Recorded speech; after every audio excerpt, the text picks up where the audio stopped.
Shalom, sahabat Bible Study Online CK7 yang saya kasihi di dalam Tuhan Yesus Kristus. Berjumpa kembali dalam episode Amsal 28 yang akan mempelajari peranan Torah atau Taurat, yaitu yang artinya sebenarnya instruksi atau pengajaran terhadap mereka-mereka yang diberikan posisi atau jabatan untuk memerintah, dan juga bagaimana standar Allah kepada orang-orang yang berusaha untuk mengumpulkan kekayaan, atau bagaimana standar Allah di dalam memperoleh kekayaan. Karena menjadi kaya tidak salah, tetapi cara kita menjadi kaya itu yang akan diatur oleh Tuhan. Nah, kita melihat di dalam Amsal ini nanti adanya perbedaan antara orang benar dan orang fasik. Orang benar itu adalah orang yang hidupnya seturut dengan standar firman dan mentaati firman setiap hari. Dan orang yang berdosa atau orang fasik adalah mereka-mereka yang memang secara sengaja menegarkan tengkuk mereka atau memberontak, menolak pengajaran daripada firman Tuhan.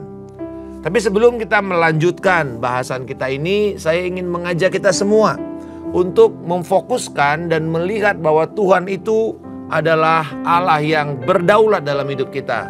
Dia baik, dia sungguh baik, tetapi lebih dari itu, dia adalah Tuhan dan firman-Nya berdaulat dalam hidup kita. Mari saat ini kita siapkan nanti kita menyembah Tuhan. Bapa, kami bersyukur untuk waktu di mana kami mempersiapkan hati dan pikiran kami agar Roh-Mu menerangi, sehingga Kristus dinyatakan lewat firman-Mu, dan hubungan kami dengan Engkau Bapa akan semakin lama semakin manis, semakin intim mengenal Engkau, mengenal kasih setia-Mu, mengenal kebenaran dan keadilan-Mu. Haleluya. Oh, terpujilah Engkau Yesus. Bersyukur kepada Engkau.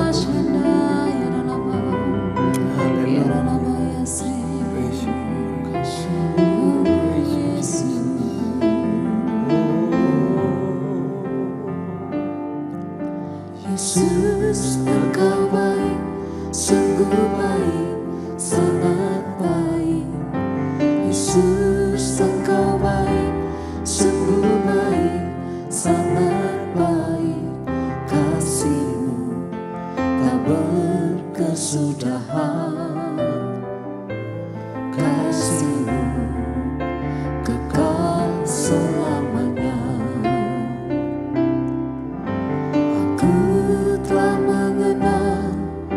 Kasih karunia-Mu, aku telah mengenal kasih karunia-Mu. Kau kaya, rela jadi miskin, supaya aku jadi kaya. Hosana, Hosana bagi Yesus Allahku. Hosana, Hosana bagi Yesus Tuhanku.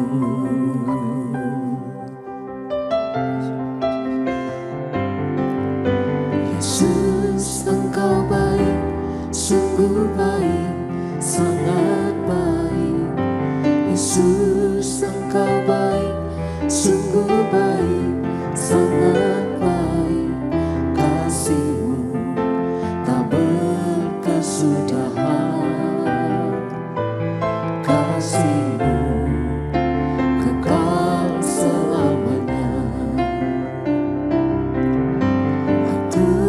Telah mengenal kasih karunia-Mu, aku telah mengenal kasih karunia-Mu.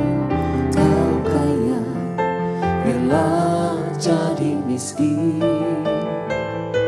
supaya aku jadi kaya. Hosana,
perkataanmu yang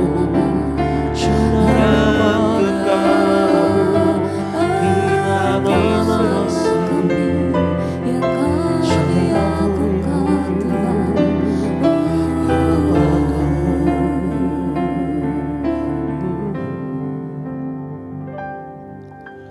Ku rindu setiap waktu hidupi kebenaran. Amin. Inilah doa kami. Bukan dengan kuatku, namun karena Roh-Mu. Yesus, Kau yang ku pegang teguh.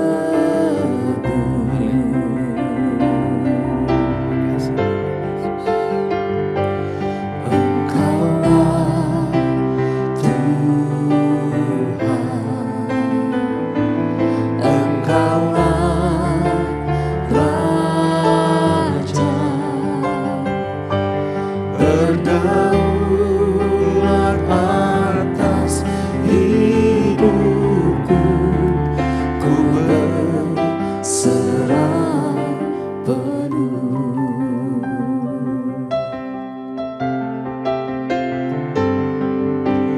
Ku rindu setiap waktu hidupi kebenaran-Mu. Bukan dengan kuatku, namun karena Roh-Mu. Yesus, Kau yang ku pegang teguh.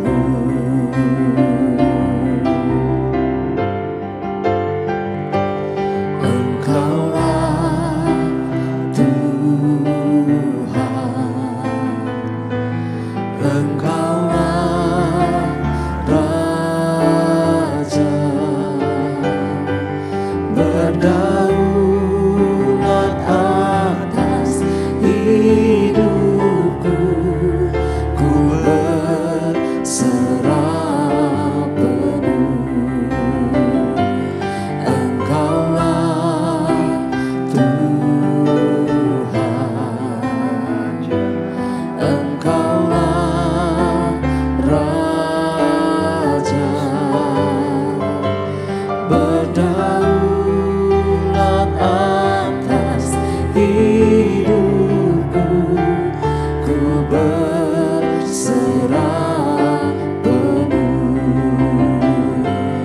Engkaulah Tuhan, Engkaulah Raja, berdaulat atas hidupku. Ku berserah penuh. Berdaulat atas hidupku. Ku berserah penuh. Berdaulat atas hidupku. Ku berserah penuh.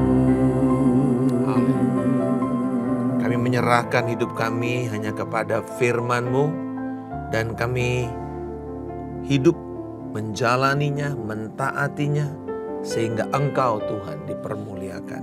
Dalam nama Yesus. Amin. Sahabat sekalian, kalau kita melihat Amsal 28, sebenarnya dia adalah satu kumpulan dengan Amsal 29. Jadi secara struktur, Amsal 28 dan 29 merupakan satu kumpulan. Dan Amsal Salomo ini adalah kumpulan yang dilakukan atau yang dikerjakan oleh para pegawai-pegawai Raja Hizkia untuk melatih pejabat-pejabat kerajaan di masa depan. Jadi ini untuk orang-orang muda yang sedang dipersiapkan untuk berkuasa nantinya. Terdapat 4 kumpulan atau unit yang dibuka dengan sebuah kontras antara orang fasik dengan orang benar dalam ayat yang pertama. Orang fasik lari walaupun tidak ada yang mengejarnya, tetapi orang benar berani seperti singa muda. Jadi kita lihat adanya kontras antara orang benar dan orang fasik. Orang fasik itu lari tanpa ada yang mengejar, sementara orang benar itu berani seperti singa muda. Dan ayat ini atau pasal ini juga ditutup dengan sebuah kontras di dalam ayat 28. Jika orang fasik mendapat kekuasaan, orang benar bersembunyi atau orang bersembunyi. Tetapi jika mereka binasa, bertambah banyaklah orang benar. Nah, di antara 4 kumpulan yang akan kita bahas ini, ada 2 di dalam pasal 28 dan 2 kumpulan dalam pasal yang ke-29. Jadi kumpulan pertama itu ayat 2 sampai 12, lalu kumpulan kedua ayat 13 sampai dengan 17.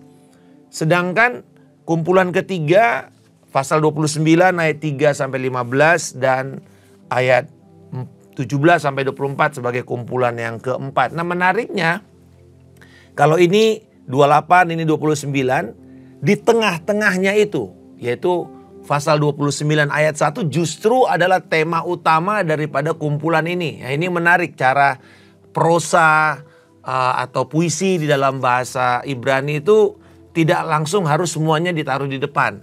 Nah, di dalam ayat 29, pasal 29 ayat 1, temanya adalah ini. Siapa menegarkan tengkuk walaupun mendapat teguran-teguran, sekonyong-konyong akan diremukkan tanpa dapat dipulihkan lagi. Jadi tema utamanya adalah siapa yang berontak atau siapa yang taat sebaliknya. Kalau dia berontak, dia akan dibinasakan secara mendadak dan tidak bisa pulih. Sementara yang benar, yang taat, yang bersedia untuk melakukan firman Tuhan, bersedia membayar harganya berapapun itu, maka mereka akan dipromosikan oleh Tuhan. Mereka akan hidup, mereka akan langgeng. Jadi kita melihat kumpulan ini akan membandingkan orang-orang yang memimpin atau yang berkuasa dan orang-orang yang mendapatkan kekayaan dengan cara taat, lalu mendengarkan pengajaran firman. Dalam konteks perjanjian lama kita tahu bahwa bangsa Israel ini diatur oleh Torah. Torah itu sebenarnya bukan hukum, tapi sebenarnya artinya itu instruksi, pengajaran. Jadi siapa yang mengeraskan hati mereka untuk tidak mau mendengar firman Tuhan, mereka akan berakhir dengan kebinasaan. Nah, mari sekarang kita melihat kumpulan pertama dan kumpulan kedua pada hari ini. Dalam kumpulan pertama, kita berikan subjudul hubungan antara Torah atau pengajaran firman terhadap para penguasa dan cara memperoleh kekayaan. Ayat 2 sampai dengan 12. Jadi ini tunduk kepada perintah yang berkaitan dengan kuasa dan kekayaan. Jadi bagaimana menangani kekayaan atau harta secara adil, dan ini akan membuat orang itu diperkaya. Sementara ketidakadilan, kerakusan, ketamakan, korupsi akan memiskinkan korban dan segera pada akhirnya juga para penindas yang melakukannya. Jadi kita melihat sebenarnya ini adalah dasar apa yang kita melihat sekarang dalam undang-undang korupsi di dunia yang melakukan dengan benar, yaitu orang-orang yang korupsi itu dimiskinkan. Dan ini memang adalah dasar firman. Mari kita lihat kumpulan ini sebenarnya dari yang pertama ini kita bisa melihat lagi dibagi dua. Ya, ayat 2 sampai 6 itu berbicara tentang pengajaran firman Tuhan kepada para penguasa yang benar, yang taat Lalu dikontraskan dengan penguasa yang fasik. Sementara ayat 7-11 tentang pentingnya seseorang itu berpegang pada pengajaran firman di dalam rumah tangga mereka. Jadi ternyata seorang penguasa, seorang pemimpin itu bukan cuman dia melakukan kerjanya atau pengabdiannya kepada orang yang dia pimpin atau warganya atau rakyatnya, tetapi juga bagaimana mereka ini mendidik keluarganya. Itu sebabnya dalam perjanjian baru kita melihat syarat seorang pemimpin rohani atau pemimpin itu sebenarnya dilihat juga dari bagaimana mereka memimpin keluarganya. Nah, dalam bagian pertama ini kita menjelaskan bila sebuah bangsa itu tidak takut kepada Tuhan, maka akan banyak penguasa-penguasa yang harus mengendalikan masyarakat. Mari kita melihat di dalam pasal yang ke-28 ini. Dikatakan ayat 2, karena pemberontakan di negeri banyaklah penguasanya, tetapi karena orang yang berpengertian dan berpengetahuan bertahanlah ketertiban. Nah, ini sesuatu yang sebenarnya sampai sekarang masih terlihat. Bila penguasa itu dikatakan di sini karena pemberontakan, artinya karena pemberontakan kepada firman. Sebuah negara yang memberontak kepada firman lalu membuat cara sistem kenegaraannya itu bertentangan dengan firman, maka mereka pasti akan mengumpulkan aparat-aparat negara itu untuk mengawasi rakyatnya. Nah, ini terlihat di dalam bentuk sistem kenegaraan yang dipimpin oleh diktator atau sistem kenegaraan komunis. Kalau kita belajar, karena kebetulan saya sebelum melayani, saya menjadi dosen pengajar di dosen ilmu politik di UI. Saya melihat sistem kenegaraan komunis itu kalau dikuasai seperti misalnya yang paling gampang sekarang adalah Korea Utara.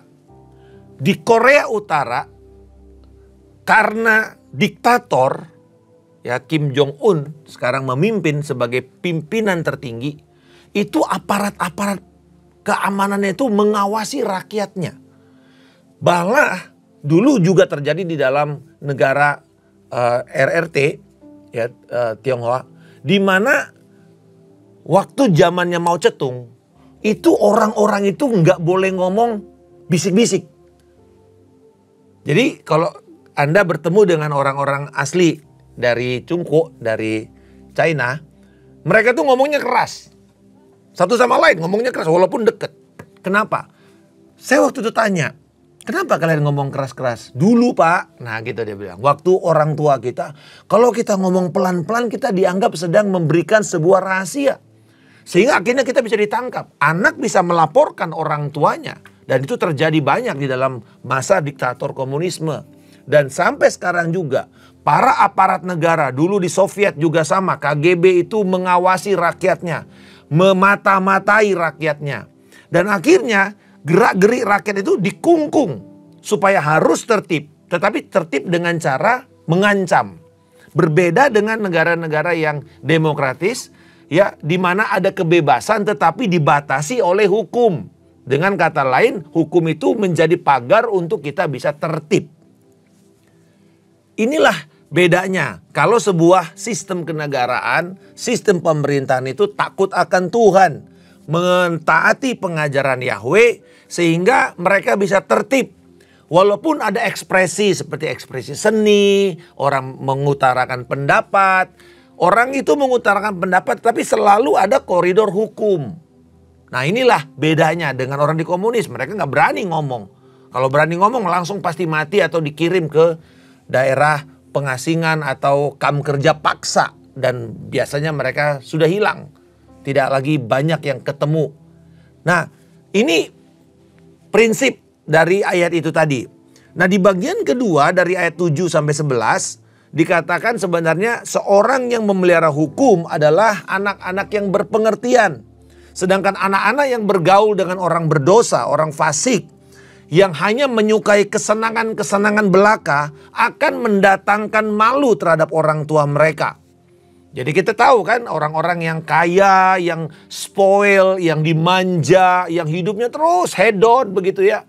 Itu ujungnya pasti akan mempermalukan orang tuanya. Kita tahu beberapa kasus-kasus di Indonesia, anak orang kaya tiba-tiba nabrak atau melakukan sesuatu dan memukuli orang, sehingga akhirnya mempermalukan orang tua mereka.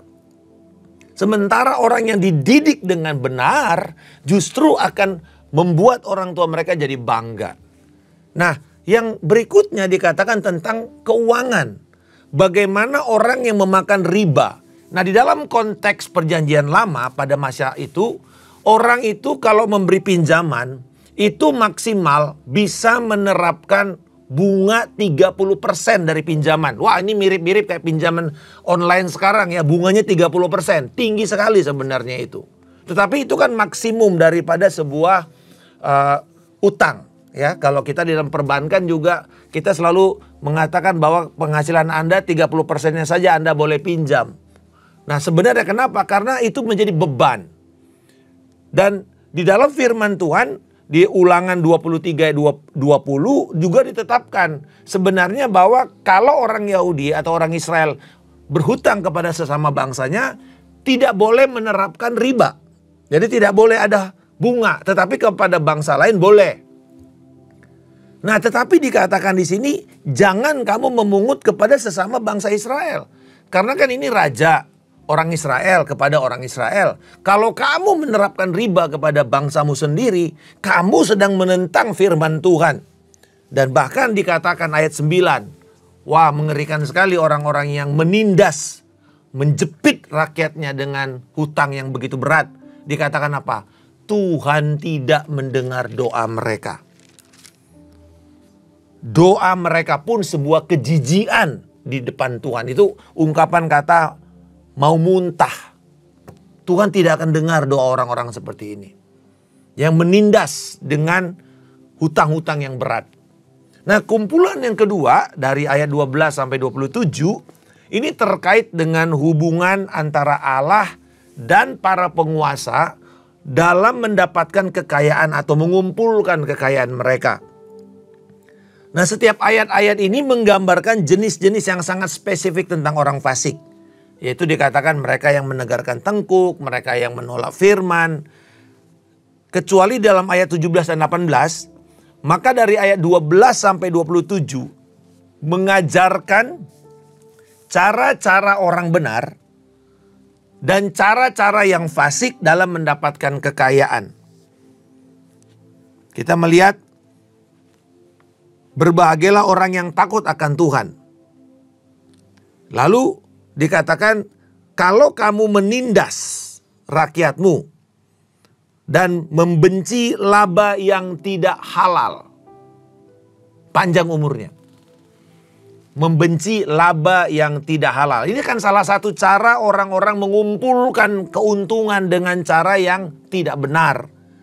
Maka umur mereka pendek. Bisa saja mereka langsung tertangkap, mereka penjara, atau kemudian mungkin ada orang yang marah lalu kemudian membunuh orang tersebut. Banyak hal. Tapi benar di sini dikatakan, bila kamu tidak menindas, kamu tidak mengambil keuntungan dengan cara yang tidak halal. Dengan kata lain bahwa bukan berarti kita tidak boleh membuat profit. Karena dikatakan laba yang tidak halal. Berarti ada laba yang halal kan? Nah, profit seperti ini yang dikatakan jangan kamu lakukan kalau kamu tidak mau umurmu pendek. Nah, ada cara-cara yang benar, cara-cara yang berkenan kepada Allah. Yaitu apa? Kita simpulkan di dalam 12 sampai 27 ini, yaitu cara yang tidak benar adalah dengan mendapatkan kekayaan secara cepat dengan sikap yang kikir, tidak mau bermurah hati, tidak mau menolong orang miskin. Itu yang cara yang tidak benar.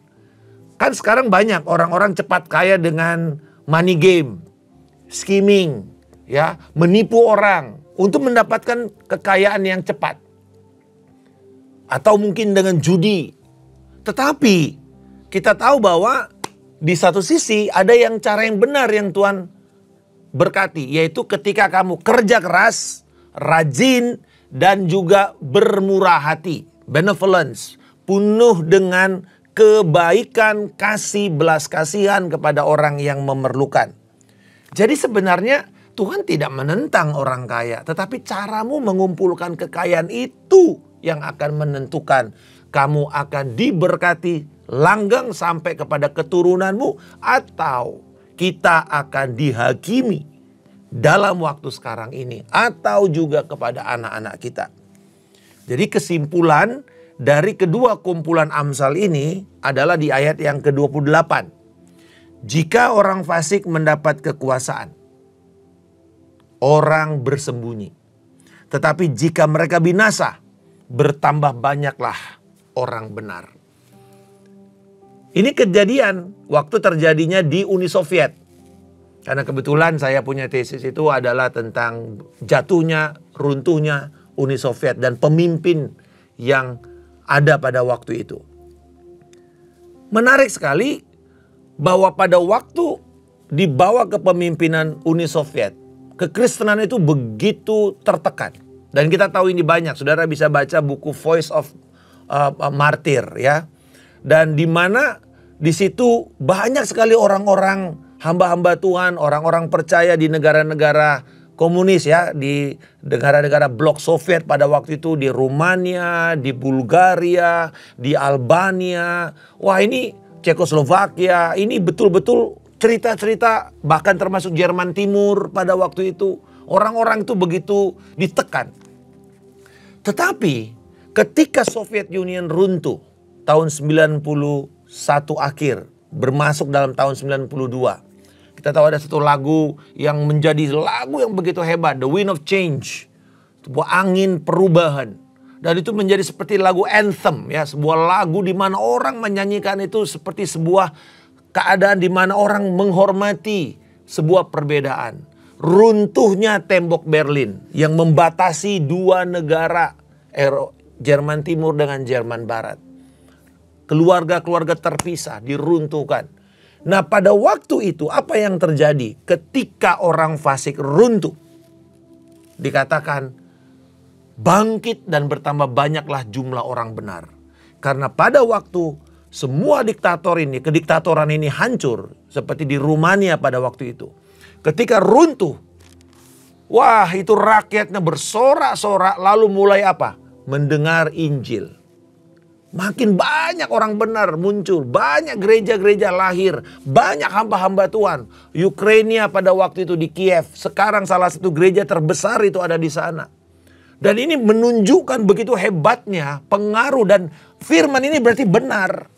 Bahwa ketika diktator itu berkuasa seperti Korea Utara, orang-orang bersembunyi. Saya punya teman-teman yang berusaha masuk kepada daerah Korea Utara itu. Mereka harus menyamar sebagai macam-macam, turis lah, pedagang lah, apa saja. Demi Injil. Karena satu jiwa itu begitu berharga. Amanat agung ini harus tetap kita lakukan sekalipun begitu banyak tembok-tembok penghalang yang sangat berbahaya. Bukan cuma menghalangi, bahkan bermusuhan dengan Injil. Tetapi firman ini benar, bahwa ketika mereka runtuh, Tuhan akan membuka begitu banyak kesempatan orang-orang benar ini akan dilahirbarukan. Mereka akan mendengar Injil. Jadi kita bisa melihat bahwa dari dua kumpulan Amsal di pasal 28 ini, kita melihat betapa pentingnya kehadiran orang benar itu. Bila orang benar, orang yang takut akan Tuhan itu makin banyak di sebuah negara, kita akan percaya dan kita punya pengharapan besar bahwa negara itu akan semakin lama semakin memuliakan Tuhan. Bukan cuma makmur, semakin memuliakan Tuhan. Dan saya mau mengajak kita melihat sedikit ya di dalam sejarah. Ketika reformasi abad ke-16 terjadi di Eropa. John Calvin, Martin Luther di Jerman, John Calvin di daerah Switzerland, Theodor Beza. Mereka ini kemudian, atau John Knox ya. Mereka ini kemudian membawa Injil itu mereformasi dengan mengembalikan firman Tuhan ini kepada setiap orang. kita tahu ada satu semboyan mereka, sola scriptura, yaitu hanya firman Tuhan. Firman Tuhan yang utama dan terutama, yang pertama dan terutama. Sola scriptura. Dan kemudian ketika setiap orang mulai pegang firman, dulunya kan 1000 tahun lamanya, dari antara 400 sampai dengan 1500, Alkitab itu tidak bisa sampai di tangan setiap orang biasa. Alkitab hanya ada di biara-biara. Dan bahkan orang biara pun tidak mempelajari firman.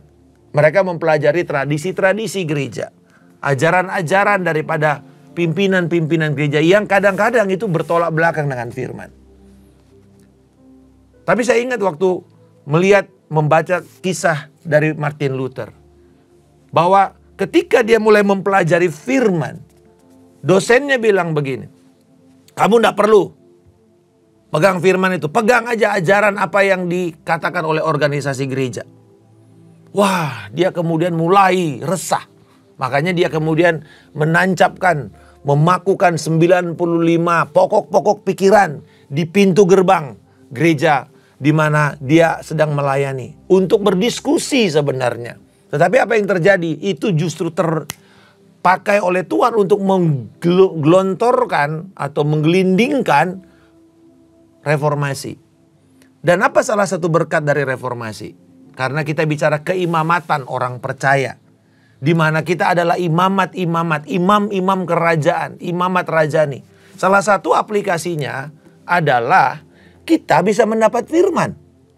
Itu sebabnya pada waktu si Martin Luther dikejar-kejar oleh semua orang, dari otoritas rohani pada waktu itu yang menentang reformasi, dia disembunyikan di sebuah kastil di Jerman oleh seorang pangeran Jerman. Dan kemudian apa yang terjadi?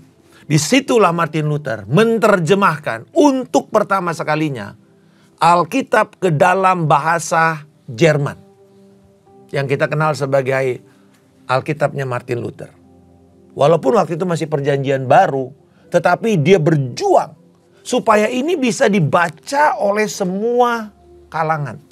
Dan pada waktu itu Tuhan juga menggerakkan teknologi.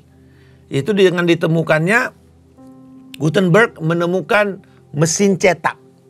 Ya, jadi dulunya kan orang menyalin dengan tulisan, dengan tangan. Sekarang pakai mesin cetak. Nah, dengan semakin banyaknya mesin cetak, wah, Alkitab ini semakin tersebar.